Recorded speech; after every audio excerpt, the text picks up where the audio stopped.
Calculate mass of urea required to make 2.5 kg of 0.25 molar aqueous solution. अच्छा, ये question थोड़ा सा अजीब है क्योंकि इसमें मास ऑफ 2.5 kg सोल्यूशन का दे रखा है. किसका दे रखा है? और मोलैलिटी के क्वेश्चन में मोलैलिटी की फॉर्मूला क्या होता है? Moles of solute by mass of solvent in kg. अगर ये मास ऑफ सॉल्वेंट होता तो बड़े आसानी से क्वेश्चन सॉल्व हो जाता. मोलैलिटी होता moles into mass of solvent और उससे हम मोल्स निकाल लेते, मोल्स से हम गिवन मास निकाल लेते. तो ये क्वेश्चन थोड़ा सा टेढ़ा है, तो इसको समझने के लिए हम यूनिटरी मेथड लगाएंगे. क्या लगाएंगे? Unitary method. तो लेट अगर मैंने क्या बोला, अगर तुम्हें कुछ नहीं आता क्वेश्चन तो तुम डिनोमिनेटर वाली चीज यूज कर सकते हो.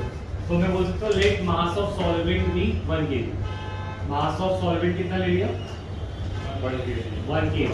और मोलैलिटी कितनी गिवन है? 0.25. तो मोल्स आ जाएंगे इनटू 1 kg कर जाएगा, तो मोल्स आ जाएंगे 0.25 मोल्स. ठीक है, यहाँ तक समझ आया? अच्छा, 2.25 मोल्स आ गए हमारे पास. तो इसके आगे हम क्या करेंगे? मोल से गिवन मास निकाल लेंगे. Given mass is equal to, क्या फॉर्मूला होता है मोल्स का ऑप्शन?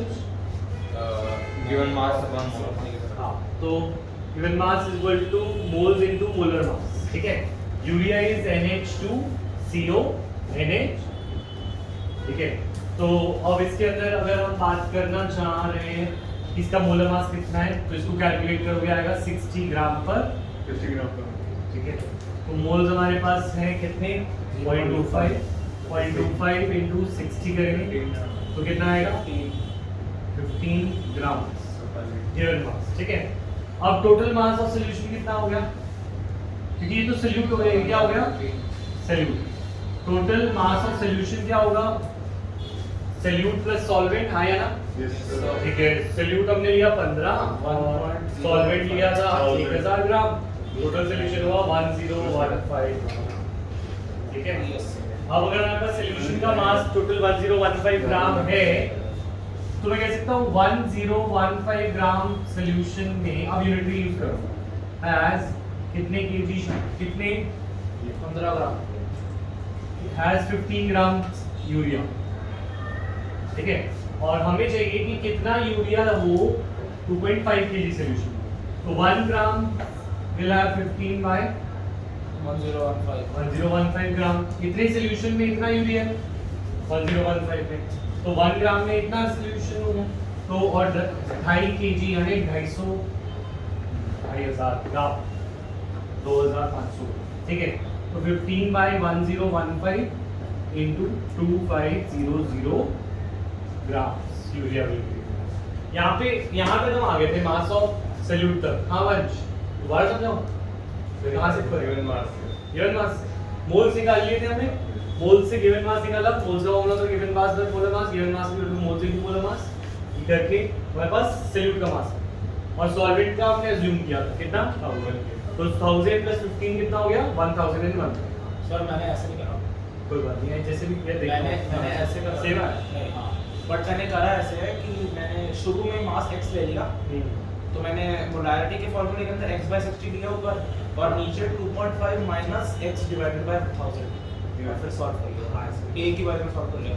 ठीक, कर सकते हैं. अब पॉइंट इज दिस कि हमारे पास तूने कैसे किया? सर मैं पहले जैसा करा ऐसे किया. अच्छा, 15 ग्राम सॉल्यूट था और 1000 ग्राम सॉल्वेंट था. टोटल सॉल्यूशन कितना हुआ? 1015 ग्राम ऑफ सॉल्यूशन. हो गया 2.5 kg सॉल्यूशन में कितना यूरिया? तो इतने सॉल्यूशन में इतना यूरिया, एक पे इतना, तो 2.5 kg में यूनिटरी मेथड 1 kg निकाल लिया, फिर 2 से रिजेक्ट कर. हो गया, समझ आया? आगे बढ़ सकते हैं. नोट कर लिया? रिजेक्ट कर दिया. समझ आया? अच्छा, दे रहा है. ठीक है. नेक्स्ट, तो आज हम एक वो टॉपिक पढ़ रहे थे, ली चैटली प्रिंसिपल. क्या कर रहे थे?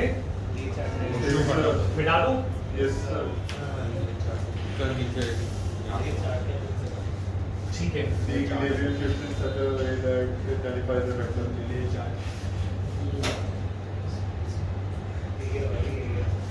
और ये कौन सा सॉल्यूशन देख रहे हैं? Solid and liquid. Solid and liquid solution. इसका क्या? तो ली चैटलियर्स प्रिंसिपल को अप्लाई करते हुए चलो. ये इक्विलिब्रियम में था लास्ट।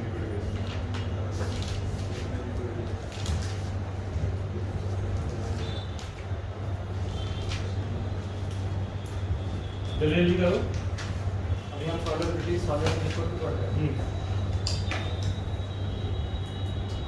सपोज तुम एक शॉपकीपर हो, क्योंकि तुमने केमिस्ट्री नहीं पढ़ी। सर ये 11वीं कॉन्सेप्ट इतना जरूरी है? हाँ, नहीं जरूरी नहीं। और तुम अब शॉप भी खोल पा रहे हो, ये बुरा नहीं, पर बिजनेस तो अच्छा ही है। पर पॉइंट इज दिस कि पढ़ लिए होते तो जेई नीट वगैरह भी क्लियर हो जाता।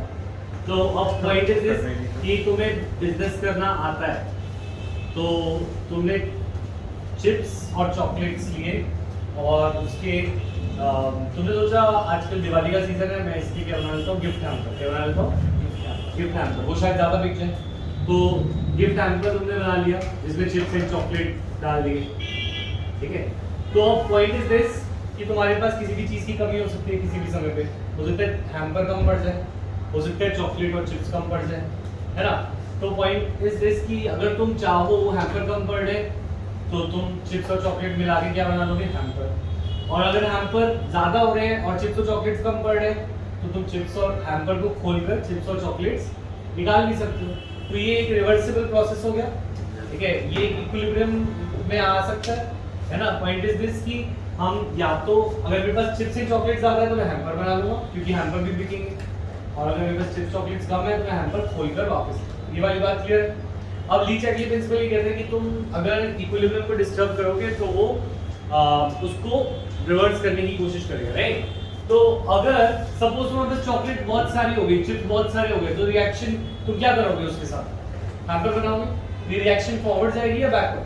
फॉरवर्ड जाएगी, ठीक है। अगर तुम चिप्स और चॉकलेट ज्यादा हो गए तो तुम उसका हैम्पर बना लोगे, ठीक है। अगर सपोज हैम्पर ज्यादा हो गए और चिप्स एंड चॉकलेट्स कम हो रहे हैं तो तुम क्या करोगे, बैकवर्ड जाओगे। ये वाली बात दिमाग में बैठ गई।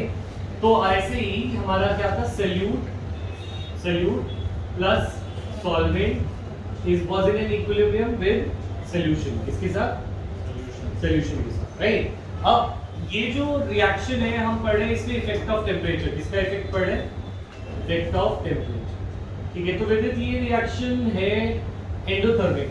तो रिएक्टेंट साइड पे हीट डालो या प्रोडक्ट साइड? रिएक्शन जब हम चीनी को पानी में मिलाते हैं तो शिकंजी में कभी चीनी घोल के देखा, घुलती नहीं है ना आसानी से ठंडे पानी में, तो हम उसको बार बार हीट करते हैं तो सॉल्युबिलिटी बढ़ती है। तो अगर ये एंडोथर्मिक रिएक्शन है, क्योंकि हम जब उसे हीट करते हैं तभी वो बढ़ती है, हाँ। तो ये अगर सोल्यूट का सॉल्यूशन बनना एक एंडोथर्मिक प्रोसेस है, तो रिएक्टेंट पे रखते हैं प्रोडक्ट हीट, एंडोथर्मिक रिएक्टेंट में, क्योंकि हीट लग रही है एज अ रिएक्टेंट, इसको घोलने में बोल सकता हूँ। चम्मच इसलिए यूज करते हैं हम ताकि वो जल्दी हीट प्रोड्यूस करके ऐड। अच्छा, हीट से क्या बना है, सॉल्यूशन। तो अगर तुम्हारे पास हीट ज्यादा हो, टेम्परेचर बढ़ा रहे हो, तो रिएक्शन फॉरवर्ड जाएगी या बैकवर्ड? टेम्परेचर बढ़ा रहे हो, फॉरवर्ड। क्योंकि टेम्परेचर बढ़ाया यानी हीट ज्यादा। अगर तुम्हारे पास हीट ज्यादा है तो ये रिएक्शन चली जाएगी फॉरवर्ड, ठीक है। क्लियर है भाई। और अगर सपोज तुमने ठंडा किया तो हीट क्या होगी, कम, तो तुम सॉल्यूशन को तोड़कर हीट जनरेट कर सकते हो, तो ये रिएक्शन कैसे आ जाएगी, बैकवर्ड। क्लियर है पॉइंट। तो यहाँ पे हम इसका इफेक्ट ऑफ टेम्परेचर को कैसे एक्सप्लेन करेंगे, हम बोलेंगे this dissolution of solid in liquid is usually endothermic. Dissolution of शिरित समझ आया, solid in liquid is usually endothermic. क्या है, एंडोथर्मिक। सो लिखते जाएंगे साथ साथ में, टाइम नहीं है। So, reaction shifts forward when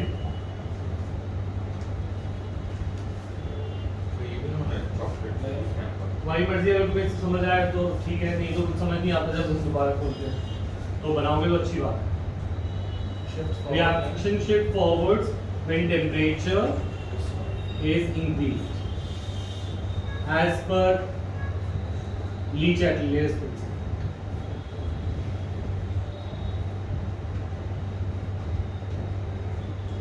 So, अगर ज्यादा टेम्परेचर बढ़ाने में ज्यादा चीजें घुल रही हैं, सॉल्युबिलिटी इंक्रीजेस विद टेम्परेचर और डिक्रीजेस विद टेम्परेचर। अगर ये आगे जा रहा है temperature increases with temperature. Solubility is increasing क्योंकि सॉल्यूशन में घुल रहा है ज्यादा, ठीक है, सो सॉल्युबिलिटी इंक्रीजेस विद टेम्परेचर।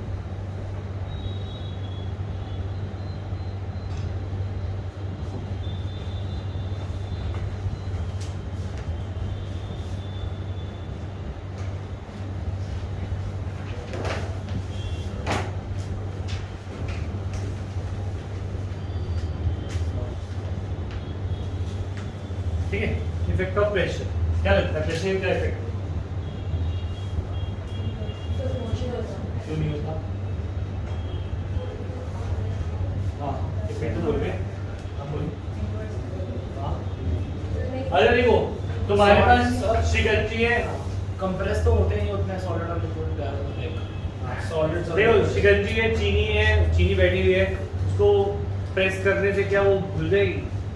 नहीं, सॉलिड एंड लिक्विड पे कोई इफेक्ट नहीं आएगा कि सॉलिड भी कंप्रेस नहीं होते, लिक्विड भी कंप्रेस नहीं होते, तो गैसेस ही होती हैं सिर्फ। तो अगर इनमें से कुछ गैस होता तो शायद वो इफेक्ट आता, बट इसके अंदर कोई इफेक्ट नहीं आता। No effect is seen as pressure does not affect solids and liquid. Pressure does not affect solids and liquid.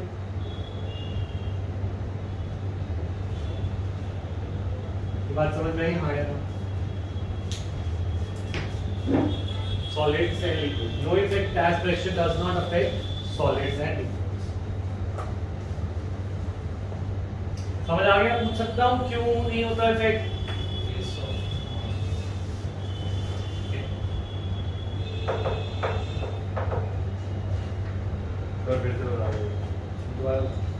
Solid जैसे सपोज सॉलिड कोई भी चीज है आसपास करे, चीनी है या कुछ, उसको कंप्रेस करेगा तो कंप्रेस होगी? सॉलिड है इनकंप्रेसिबल, लिक्विड्स है इनकंप्रेसिबल, सिर्फ गैस कंप्रेस होती है। तो प्रेशर से किससे इफेक्ट आता है? सिर्फ गैस, सॉलिड और लिक्विड तो आता ही नहीं। और यहाँ पे क्या है? Solids and liquids. यहाँ पे क्या है? Solids and liquids. तो इसीलिए it does not affect any, it does not affect this equilibrium, क्योंकि यहाँ पे सिर्फ सॉलिड्स हैं और लिक्विड। क्लियर है पॉइंट? नेक्स्ट चलें, आते हैं हम नए सॉल्यूशन पे। ये इंटरेस्टिंग टॉपिक है, gas in second type of solution start, gas in liquid solution. तो गैस इन लिक्विड का सबसे अच्छा एग्जांपल है कोल्ड ड्रिंक। क्या है? Cold drink. तो कोल्ड ड्रिंक को सोचो तो कोल्ड ड्रिंक एक गैस इन लिक्विड सॉल्यूशन, क्योंकि इसमें सॉल्वेंट वाटर है, H2O क्या है? लिक्विड ना, और CO2 कौन सी गैस है यहाँ पे? CO2। तो सॉल्यूट हमारा CO2 और वाटर हमारा सॉल्वेंट। तो next second type of solution. अब इसमें सब कुछ अलग हो सकता है, उल्टा हो सकता है, कुछ भी हो सकता है। सॉलिड एंड लिक्विड एक सॉल्यूशन हमने पढ़ा है, अब हम गैस एंड लिक्विड के बारे में जानते हैं, ठीक है? तो सॉलिड एंड लिक्विड में गैस, अच्छा question number 1, why cold drinks are packed under high pressure? Question लिखो why gases are packed under, cold drinks are packed under high pressure? क्योंकि कंप्रेस रहती है और पिघल जाती है, लिक्विफाइड टाइप हो जाती है। नहीं बस क्या?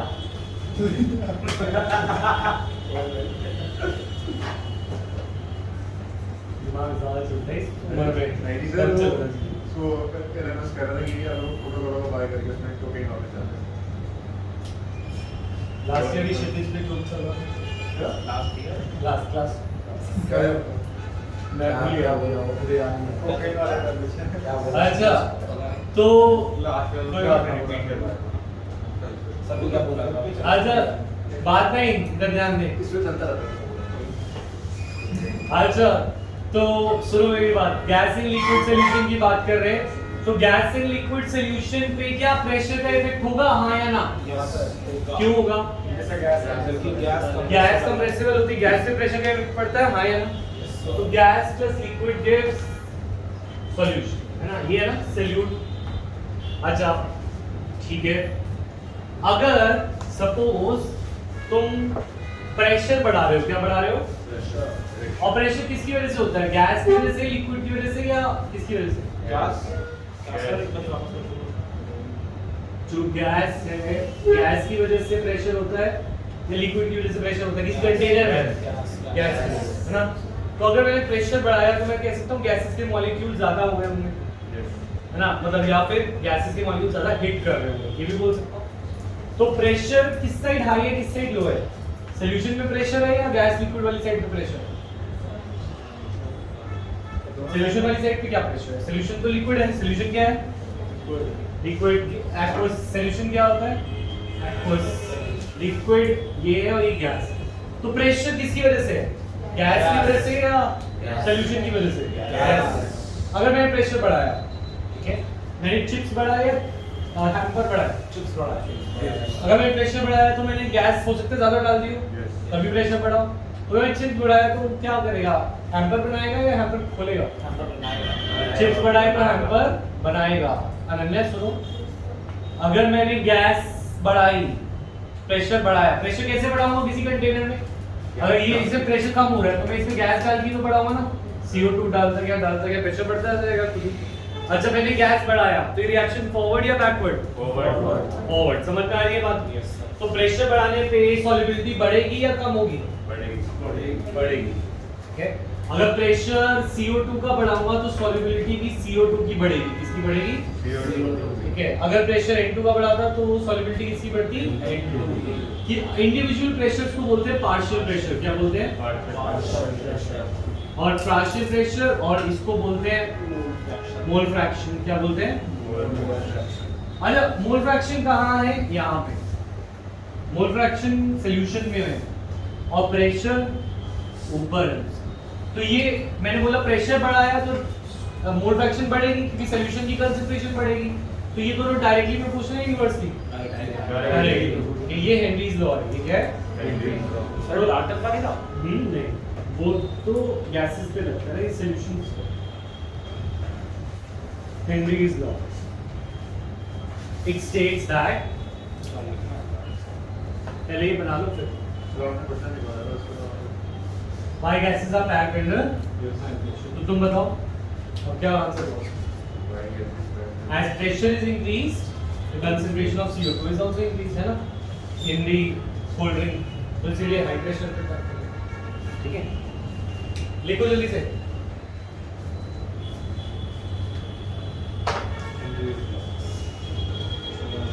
तुम्हारे प्रिंटेड नोट्स लाना। लिखे भी मजा तो आता है पढ़ने में या प्रिंटेड में मजा आता है? प्रिंटेड सर मैं स्टैंडर्ड प्रिंटेड भी दे दूंगा फिर टाइम रिवीजन के टाइम करा। ठीक है सर बट दे देना फिर हाँ, तुमसे याद करने में ज्यादा आसान दूंगा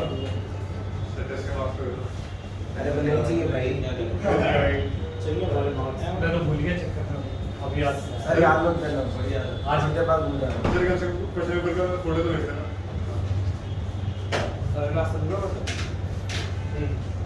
Under Henry's law, it states that partial pressure of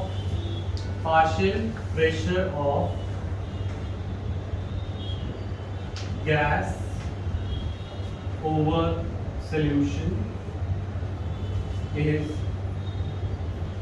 directly proportional to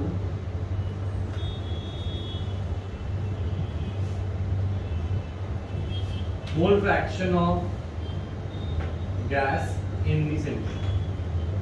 Mole fraction of gas in the solution.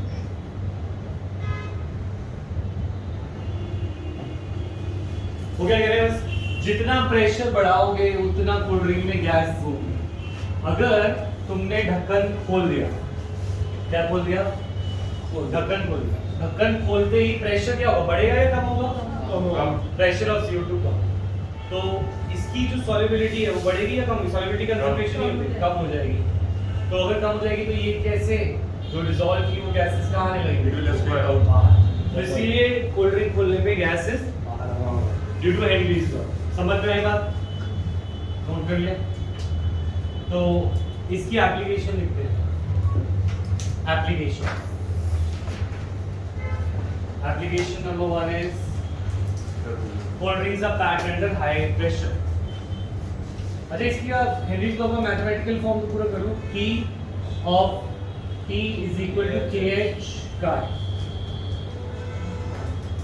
T is equal to KH x बोलो या काय बोलो। सर अब यहाँ पे जो इंटरेस्ट कांस्टेंट है इसकी वैल्यू फिक्स है Right फिक्स होती है। ये वैरी करता है ठीक सॉल्यूशन है। हां बोलो सर ये सॉल्यूशन टू सॉल्यूशन वैरी करेगा या फिर गैस वही वैरी करेगा हाँ। It also depends upon temperature। अच्छा भी देखते हैं इसके बारे में बात। तो Henry's law states that partial pressure of the gas is directly proportional to mole fraction। Equal करने के लिए हमें constant लगाना पड़ा, that is called Henry's law constant। Henry's law constant। Henry's law constant। ठीक है, applications क्या है? First, cold drinks are packed under high pressure। पहला application first application is cold drinks are packed under high pressure। Second application क्या है? Bends। क्या Bends। B-E-N-D-S। लिखवा रहे हाँ तो अनन्या और अक्षर और सक्षम समझाओ बेंड्स क्या होता है? पढ़ चुके हो तुम। मोर क्या होता है बेंड्स? ये अच्छा होता है वो क्या थोड़ा ही बात है। हाँ तो क्या होता है इसमें? कौन पढ़ा? तुमने भी पढ़ा होगा।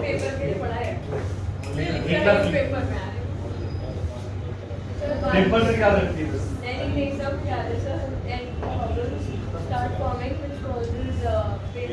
ये तो लर्न करो हटाओ। समझाओ तो जरा समझाओ। अच्छा सुनो एक बात, बेंड्स की बात करते हैं। सपोज नहीं तुम अच्छा तो तुम जा रहे हो स्कूबा डाइविंग में। किससे जा रहे हो? स्कूबा डाइविंग सर उसमें अच्छा लाइक पे अच्छा एक्सपीरियंस। स्कूबा डाइविंग में जा रहे हो और तुमने सोचा बचत करते हैं, बहुत पैसे लगते हैं स्कूबा डाइविंग में। कोविड का सिलेंडर पड़ा था, ऑक्सीजन सिलेंडर, ऑक्सीजन लगा के चलते। ऑक्सीजन पीछे तुमने कोविड का सिलेंडर लगा लिया जो हॉस्पिटल में लगता है, ऑक्सीजन भी, मास्क भी लगा लिया, तो चलो पैसे बच गए, चलो स्कूबा डाइविंग। तो तुम गए नीचे, तुमने है गवर्नमेंट हो गई। तो तुम जब गए नीचे तो मर गए। अरे नीचे तक तो बड़ा अच्छा चल रहा था, बड़ा ऊपर आने लगे जब तो तुम्हें दर्द होने लगा बॉडी में, ठीक है, तो तुम्हारे पेन होने लगा और हो सकता है डेथ भी हो जाए बेचारे। अब जो बजट के करते करते तो पॉइंट इज दिस कि ये बहुत रिस्की है बचत करना। ऑक्सीजन सिलेंडर सही होना चाहिए स्कूबा डाइविंग के लिए, ठीक है, याद रखना। क्यों हाँ ऑक्सीजन तो सेम है। पॉइंट इज दिस, जो हॉस्पिटल में ऑक्सीजन सिलेंडर होता है, एक तो पहली बार कभी भी प्योर ऑक्सीजन नहीं देते। कोई भी तो प्योर ऑक्सीजन दे तो वो जहरी है, क्योंकि प्योर ऑक्सीजन जो है वो तुम्हारे टिश्यूज को ऑक्सीडाइज कर देगा, कैंसर कॉजिंग हो जाएगा या कुछ भी करेगा, पर pure oxygen is never given. तो हॉस्पिटल में भी ऑक्सीजन की थोड़ी कंसंट्रेशन ज्यादा होती है, पर इतना नहीं कि भाई 50% 70% ऑक्सीजन दे देते हैं। ऑक्सीजन को डाइल्यूट करके देते हैं विद एयर। किसके साथ? O2 is diluted with air, क्योंकि एयर सस्ती है। एयर क्या सर, एयर क्या होती है? एयर हवा। अरे बट ठीक है, हवा के अंदर कोई ना कोई तो होता होगा। तो अगर तुझे ऑक्सीजन सिलेंडर सस्ते बनाने हैं तो तू ऑक्सीजन तो तू डाल दे अच्छी क्वांटिटी में, उसके साथ किससे कौन सी सस्ती चीज है जिसके साथ तू डाइल्यूट कर सकता है? हवा ले लो। प्योर हवा ना, हाँ। मतलब प्योर हवा बोल रहे हो, Pure हवा। प्योर ऑक्सीजन की बात कर रहे हो ना। नहीं, प्योर ऑक्सीजन नहीं दे, जो हमने डाला, जिसको डाइल्यूट करा वो प्योर ऑक्सीजन था। ऑक्सीजन प्योर थी पर उसको डाइल्यूट किसके साथ? वो एक कर रहा था एयर के साथ, ठीक है, समझ में आएगा? नकली ऑक्सीजन को महंगे ऑक्सीजन के साथ डाइल्यूट करते हो। यही हवा। हाँ यही हवा। हाँ यही हवा, नॉर्मल हवा। पॉल्यूटेड नहीं, थोड़ी साफ ही हो गया। अभी ये फालतू की बातें करो। तो हवा हवा है बस, ठीक है। अब हवा में 70% क्या है? नाइट्रोजन। क्या है? 20% ऑक्सीजन है। तो बहुत सारी नाइट्रोजन भी होगी इसके हॉस्पिटल के सिलेंडर में, हाँ या ना? तो अब हमारे आसपास जो हवा है, इस हवा में जब तुम सांस लेते हो तो क्या तुम्हारे नाक में फिल्टर लगाएगी? ऑक्सीजन ही आएगी लंग्स तक, या सब जाती है? सारी गैसें सब जाती है, नाइट्रोजन भी जाती है। 70% तो नाइट्रोजन ही पहुंची तुम्हारे लंग्स तक। पर लंग्स क्या नाइट्रोजन को ले लेता है या ऑक्सीजन को ही लेता है? ऑक्सीजन को लेता है, यानी नाइट्रोजन की सॉल्युबिलिटी तुम्हारे ब्लड में लो है। क्या है? लो है ना। पर जब तुम नीचे गए, तुम्हें घड़ियों में देखा है 10 atm 5 atm प्रेशर लिखा होता है घड़ियों पे, ठीक है। इसका मतलब होता है हवा में तो मतलब हम लैंड पे हो तो हमारा प्रेशर कितना है 1 atm, जब नीचे जाते हैं तो बड़ी जल्दी बढ़ता है 2 atm 5 atm 10 atm 20 atm बढ़ता है। प्रेशर बहुत जल्दी बढ़ता है। प्रेशर बढ़ेगा तो अगर पहले N2 बहुत कम डिसॉल्व होती थी यहाँ पे क्योंकि 1 atm था, जब प्रेशर 10 गुना हो गया तो नाइट्रोजन भी 10 गुना डिसॉल्व होगी, क्योंकि नाइट्रोजन की सॉल्युबिलिटी ये कंसंट्रेशन की सॉल्युबिलिटी होती है, लास्ट क्लास में देखा था। और प्रेशर ऑफ N2 क्या है जो बढ़ गया यहाँ पे 10 atm, जो 1 से 10 गुना हुआ तो नाइट्रोजन की सॉल्युबिलिटी भी 10 गुना हो जाएगी, हाँ या ना। तो जब तुम नीचे गए तो तुम्हारे ब्लड ने, वैसे तो ब्लड ऑक्सीजन लेता है पर अब ब्लड ने नाइट्रोजन भी डिसॉल्व करने लगा क्योंकि नाइट्रोजन की सॉल्युबिलिटी क्या है ज्यादा हो गई नीचे। अब तुम जब ऊपर आ रहे हो तो तुम्हारी कोल्ड ड्रिंक किसी ने खोल दी है, तो हट जाते हैं हम। पॉइंट इज दिस, तुम्हारी कोल्ड ड्रिंक मतलब पॉइंट इज दिस कि जो कोल्ड ड्रिंक के साथ होता है, जब तुम कोल्ड ड्रिंक को खोलते हमारे हो शरीर से होता है वो तुम्हारे साथ होगा। पॉइंट इज दिस, तुम्हारा ब्लड अब कोल्ड ड्रिंक है, ब्लड क्या है? Cold drink. इसके अंदर क्या डिसॉल्व है? नाइट्रोजन।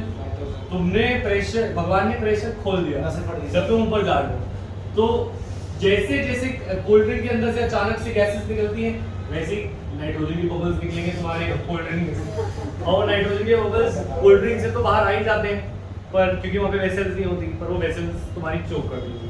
तो वेसल्स अगर चोक हो जाएगी तो अगर मसल तक जा रहा है तो मसल डेथ हो जाएगी, मतलब वहाँ पे पेन हो जाएगा, लैक्टिक एसिड वगैरह हो जाएगा। ब्रेन तक जा रहा है तो स्ट्रोक हो जाएगा, पैरालिसिस हो जाएगा। हार्ट तक जा रहा है तो हार्ट अटैक आ जाएगा। तो पॉइंट किसी भी पॉइंट से देती हाँ, सर अगर मरना है तो बेस्ट टेक्निक है सर अगर ऊपर ऊपर तैरना तो बिना शक के। ऊपर जाए तो यहाँ ना तैरना हो तो ये वाला सिलेंडर ले ले। सर फिर उसको बड़ा भी वाले में क्या फर्क है उसके अंदर? अब स्कूबा अब करेगा, स्कूबा डाइविंग छोड़ देगा? नहीं, इंसान को छोड़ता तो है नहीं। आप बोल। सर ऑक्सीजन की सॉल्युबिलिटी नहीं बढ़ती, ऑक्सीजन की सॉल्युबिलिटी बढ़ नहीं गया पर बढ़ती, उससे क्या दिक्कत है? पर नाइट्रोजन तो दोनों बढ़ी ना। दोनों बढ़ी। हाँ तो दोनों बढ़ी तो रेशो एक तरह से सेम रही, या नाइट्रोजन की ज्यादा बढ़ी ऑक्सीजन की कम बढ़ी? चलो रेशियो भी सेम रही, पर ऑक्सीजन जो है वो तो यूज हो जाती है टिश्यूज में, है ना, वो तो टिश्यू लेके खुश है। नाइट्रोजन तो वो लेता ही नहीं टिश्यू, और वो बबल्स बन के वहीं रहते हैं जहाँ पे हमारे ब्लड में। अच्छा, तो पॉइंट इज दिस कि स्कूबा डाइवर्स क्या करते हैं? स्कूबा डाइवर्स का जो सिलेंडर होता है that has oxygen diluted with helium. इसकी हीलियम से, हीलियम की सॉल्युबिलिटी इतना नहीं बढ़ती जितना नाइट्रोजन की बढ़ जाती है प्रेशर के साथ, क्योंकि इसका हेनरीज लॉ कांस्टेंट अलग है, हीलियम का अलग होगा और नाइट्रोजन का अलग होगा। तो हेनरीज लॉ कांस्टेंट पे भी डिपेंड करेगा ना कि कितना प्रेशर के साथ ऑक्सीजन की सॉल्युबिलिटी या किसी गैस की सॉल्युबिलिटी बढ़ती है। तो इसीलिए oxygen cylinders of the scuba divers are diluted with helium. Solution ये है। ये नोट कर लो, इसका प्रिंटेड पे दूंगा, तुम्हें लर्न करना होगा।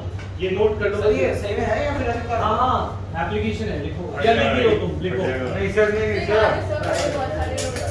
ये सर प्लीज नहीं लिखना सर। ये सर तो स्पेस छोड़ देना पेज के लिए। ठीक है, पर एक्सप्लेनेशन जो बनाना है वो बना लो, ऐसे इंसान को चलते हुए दिखाते हुए। ये सब मैंने बनाया था। सर आप एप्लीकेशन लिखवा दो। एप्लीकेशन पेज है ना, तो बस इसके अंदर ये लिख लो, एक दो लाइन तो लिख लो, चलो अच्छा नहीं लगता है। सर एक तो लगे लेते हैं। लिखो लिखो लिखो। अरे आप सब लिखवाओ, सब लिखवाओ। सर हमने तो ऑलरेडी पढ़ा था। भाई अभी मीटिंग नहीं है भाई। अरे भाई यार वापस अरे पढ़े मैं 3-4 बार लिखवाऊंगी। पढ़ने की बात की आगे जा रहा है। अरे तू लिख। आप लिखवाओ सर। इधर लिख। सर हो गया दे फोन दे। सर अभी अपना हैंड राइट सर हो गया लिख जल्दी। फायदा क्या है? Yes sir. लिखें। Oxygen cylinders of scuba divers is diluted with helium. Oxygen cylinder of scuba divers are diluted with helium. With helium. Sir अगर एक्सेस ऑन के एरिया में तो क्या होता सांस से लेगा। है लाइक जिसमें कितना हीलियम होता है? 11.7% हीलियम, 56.2% नाइट्रोजन। लिख लो स्कूबा डाइवर्स। तो भी है। हाँ नाइट्रोजन भी है। 48 78% से फिर से बता दीजिए, कम हो गया। 11.2% हीलियम बट फर्क क्या पड़ गया? अभी जावा के अंदर में भी सकती है। जा सकती है पर इतनी नहीं जाती जितना भी तुम स्कूबा डाइविंग कर लोगे। अगर 70% इसके अंदर नहीं मरेंगे, इसके अंदर मर जाएंगे। हाँ ऐसी बात है। हीलियम और नाइट्रोजन के साथ अगर मिक्स्ड हो तो नाइट्रोजन की कंसंट्रेशन तो ऑलमोस्ट कम है ना उसके कंपैरिजन में। और तीसरा क्या है ऑक्सीजन 32%। हीलियम कुछ नहीं करती। हीलियम कुछ नहीं करती, इनर्ट गैस है, नोबल गैस है। अरे और वैसे भी डिसॉल्व नहीं होती, हाँ। मेन पॉइंट इज पर डिसॉल्व नहीं होता क्योंकि इसका केएच वैल्यू बहुत हाई है। इनर्ट और उसमें तो बात ही नहीं है। आइडेंटिटी बात नहीं है, सॉल्युबिलिटी ये रहेगी वैल्यू नाइट्रोजन नाइट्रोजन की 293 केएच वैल्यू है सेम है अच्छा क्या कहते हैं? केएच है हीलियम की ठीक है। तो अब हाँ तो हीलियम थोड़ी सी नाइट्रोजन अभी भी डलती है, नाइट्रोजन सस्ती है और ऑक्सीजन। पर अगर 80% 70% के करीब नाइट्रोजन हो उससे तो कम में चल अगर नाइट्रोजन यहाँ पे होती ही ना फिर क्या हाँ होगा? तो महंगा होगा और स्कूबा डाइविंग। मतलब एक जिंदा रहता है ना। तो सर हीलियम 10 रुपए में बिकती होती है गुब्बारे बनाने के लिए। हाँ उसका भी कुछ लॉस होता होगा अब देखो, पर मेरे हिसाब से महंगी होगी। नाइट्रोजन सबसे सस्ती है ना। थोड़ा कितने पैसे का फर्क आ जाएगा? गुब्बारे से तो जा रहा है इतनी सस्ती। सर गुब्बारे से लाके भर देंगे उसमें। कोई बात नहीं। तुम जब जाओगे तो अपना स्पेशल सिलेंडर लेके जाना। हीलियम का मुझे पता नहीं क्या होगा। तो अपने रिस्क पे क्योंकि तुमने ज्यादा साइंस पढ़ लिया है। सर एनसीईआरटी का हम पैटर्न बनाएंगे। हाँ, चलो तुमने सोचा अब यार पानी में नहीं जाएंगे, पहाड़ों पे चलते हैं। Same shit. तो पहाड़ों पे और problem Henry's law constant sir यही तो होगा। तुम्हारा पीछा करेगा तो वहां पे होगा अब इसके अंदर खुल जाएगी हवा। एनॉक्सिया। लेकिन इसके अंदर हवा खुल जाएगी। कौन सा आ गया? पहले से ज्यादा shortage of oxygen। पहले से ज्यादा डिसॉल्व होते थे, कम डिसॉल्व होते थे। कोई नोज रीडिंग का नहीं। देखते हैं। तो तुमने सोचा कि हेनरीज लॉ कांस्टेंट से बचते हैं स्कूबा डाइविंग तो सर ने डरा दिया था पहाड़ों पे चलते। तो जब तुम पहाड़ों पे गए तो पॉइंट इज दिस क्लाइंबिंग एक तो होती डिफिकल्ट है और इसलिए डिफिकल्ट नहीं होती कि पैर दर्द हो जाएंगे, हाथ दर्द हो जाएंगे, वो तो चलो इंसान ले लेता है। पर ऊपर जाते हैं तो प्रेशर बढ़ेगा या कम होगा? कम होगा। क्योंकि एटमॉस्फेयर की लेयर सबसे ज्यादा यहाँ पे है, ऊपर तुम्हारे सर पे एटमॉस्फेयर सबसे बड़ा है। जैसे तुम ऊपर जाते हो तो एटमॉस्फेयर की लेयर ऊपर क्या हो जाएगी? कम। तो एटमॉस्फेरिक प्रेशर भी हो जाएगा कम। जैसे सपोज 0.7 atm हो गया, कम हो गया। ठीक है। अब पॉइंट इज दिस, अगर प्रेशर कम हो रहा है तो सॉल्युबिलिटी बढ़ेगी या कम होगी? Directly proportional. ठीक है। तो जैसे जैसे तुम ऊपर जा रहे हो प्रेशर कम हो रहा है तो प्रेशर ऑफ O2 कम, तो solubility of O2 in your blood कम। ठीक है। ऑक्सीजन तुम्हारे ब्लड में नहीं पहुंचेगी और ऑक्सीजन ब्लड में नहीं पहुंचेगी तो मसल्स तक नहीं पहुंचेगी। पर यहाँ पे वो वाला इतना रिस्की केस नहीं है। जस्ट इन केस अगर तुम बेहोश होकर गिर जाओ पहाड़ से तो रिस्की है। पर पॉइंट इज दिस कि यहाँ पे प्रेशर ऑफ O2 कम होने से मोल फ्रैक्शन ऑफ O2 कम हो जाएगा। क्या फर्क पड़ेगा? इससे वीकनेस होगी क्योंकि मसल्स तक ऑक्सीजन नहीं पहुंचेगी। मेंटल कंफ्यूजन होगी, जैसे एक आदमी दो दिखने लग जाए या फिर कुछ समझ ना आना। सर एक आप 2 दिन में रहेंगे। हेलुसिनेशन होता है। यहाँ पे क्या सिलेंडर लेके जाते हैं? सर यहाँ पे सिलेंडर लेके जा सकते हैं। कैसे? नॉर्मल, क्योंकि यहाँ पे तो कोई दिक्कत ही नहीं है। सर नॉर्मल कौन था वो नाइट्रोजन में? हाँ, नाइट्रोजन सस्ता वाला स्कूबा डाइविंग से मत क्या चीज? हाँ लेके जाते हैं जो बहुत हाइट पे जाते हैं। माउंट एवरेस्ट चढ़ेगा लेके जाएगा। तो प्रेशर ऑफ O2 कम, तो लिख लो इसकी लाइन लिखो जल्दी से। Yes sir. अरे बेंड्स में तुमने पूरा तो किया नहीं। बेंड्स पूरा करो। बेंड्स इज अ पेनफुल, तो लिख लिया। लिख कोई बात नहीं, आराम से काट के लिखो। Bends is a painful condition which can even turn deadly. Painful condition. Bends is a painful condition which phenomena नहीं है। condition है ना, medical condition बोलते हैं, है ना? Is a painful condition which क्या? Which even turns deadly. Which even turns deadly. ठीक है. Full stop. It is due to what? सस्ता ऑक्सीजन है। It is due to formation of nitrogen bubbles. As the formation of nitrogen bubbles as scuba divers appears to the surface. As scuba divers appears to the surface. Appears towards the surface. Yeah, appears बोलेंगे क्या बोलेंगे? approaches approaches towards surface.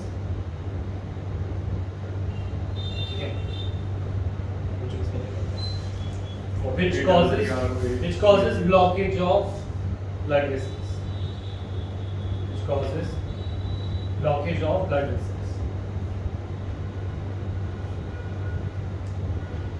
सब normal अगर sprinting रहेगी तो ऐसे ऐसे भी बन रखी है। इसमें पहाड़ों में स्कूबा डाइविंग में हो रखा है ऐसा? स्कूबा डाइविंग में ये स्कूबा डाइविंग के सिलेंडर अलग होते हैं। अरे नहीं नहीं अगर चलेगा ऐसे भी हो गया हो सकता है। अगर नॉर्मल सिलेंडर लेंगे तो हो नहीं, रखा है नहीं, ऐसा?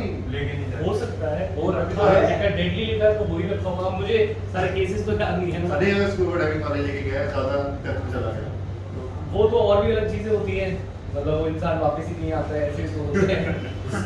वो अलग चीज है। पानी तो हाँ अगर तुम ऊपर इंस्पेक्टर के साथ चलो next.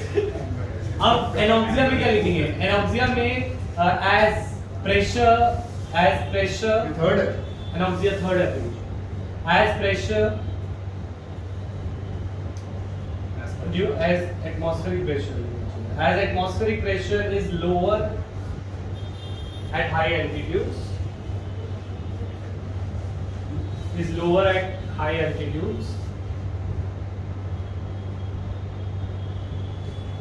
solubility of oxygen is also low in the blood. Solubility Of oxygen is also lower as per Henry's law. Is also lower as per Henry's. It leads to weakness, fatigue.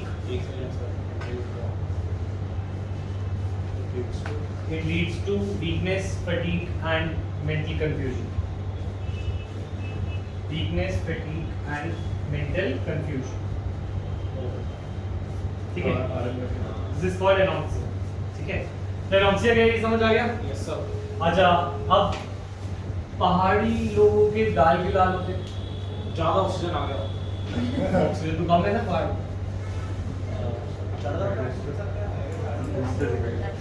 Sir blood pressure sir बाहर का pressure अंदर के pressure से कम। बाहर की तरफ आ रहा है। सर ब्लड प्रेशर इंक्रीज हुआ है डिक्रीज हुआ है अरे तुम्हें ये नहीं पता why बच्चों वाला question why is blood red? Haemoglobin तो अगर भगवान ने उसका एडेप्टेशन किया है क्योंकि ऊपर ऑक्सीजन तो कम ही रहेगा। अब इंसान जो ऊपर रहेंगे वो थके थोड़ी रहेंगे हमेशा। Modified. तो उसके लिए जो पहाड़ी लोग हैं उनका हीमोग्लोबिन ब्लड में ज्यादा होता है। तो हीमोग्लोबिन अगर ज्यादा हुआ तो ऑक्सीजन ज्यादा कैरी होगा। ज्यादा ऑक्सीजन कैरिंग का कॉम्प्लेक्स ज्यादा बन जाएगा ना। अगर सॉल्युबिलिटी कम है तो भी हम ऑक्सीजन को ज्यादा इकट्ठा कर पाएंगे हीमोग्लोबिन ज्यादा। बोलो बेटर ठीक है समझ आया? Next better